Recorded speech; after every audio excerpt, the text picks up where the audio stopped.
To today's issues in the news, and officially atheist China and the Vatican, the seat of the world's Catholic Church, have not enjoyed diplomatic relations since China's Communist Party took over in 1950. There have been quite a few reasons for strained relations, which we will touch on in a while. But as Catholics would say, miracles do happen, and the latest miracle might have happened with the visit of Pope Francis to South Korea.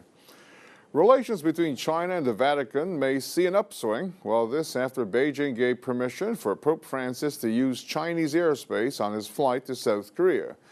There may be a rare chance to engage Chinese President Xi Jinping, as the Pope always sends greetings to state leaders via telegram when he passes through their airspace. This routine rarely makes headlines, but the Pope's messages this time attracted great attention as he will communicate with China.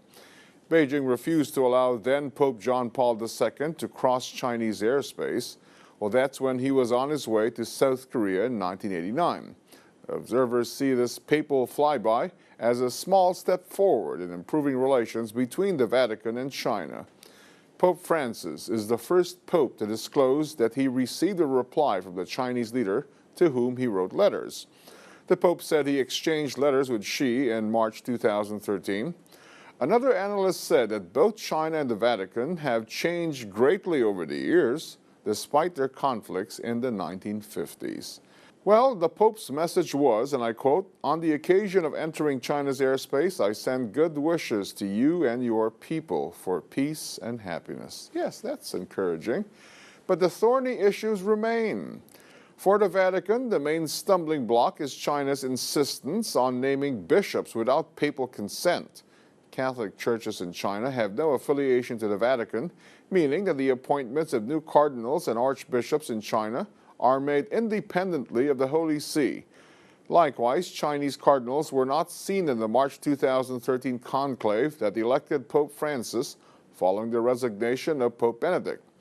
Based on the framework of the three-self approach, Christian churches across China promote patriotism while loving the church, worshiping God, while benefiting men, and trying to merge religious doctrines with Chinese culture.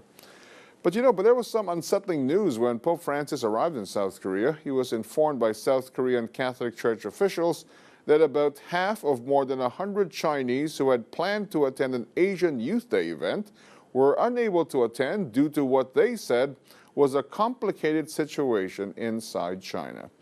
So the mending of fences may take some time as issues go beyond the authority to appoint clergy.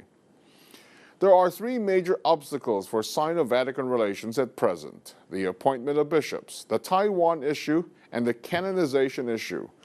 On the one hand, the Vatican does not respect China's sovereignty. On the other hand, since the founding of the new China, the Vatican has refused to accept the One China principle, maintaining so-called diplomatic relations with Taiwan.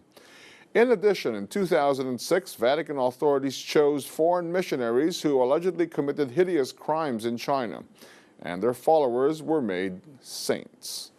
Anyway, such a complicated issue with divergent perspectives. Of course, we look forward to the next miracle.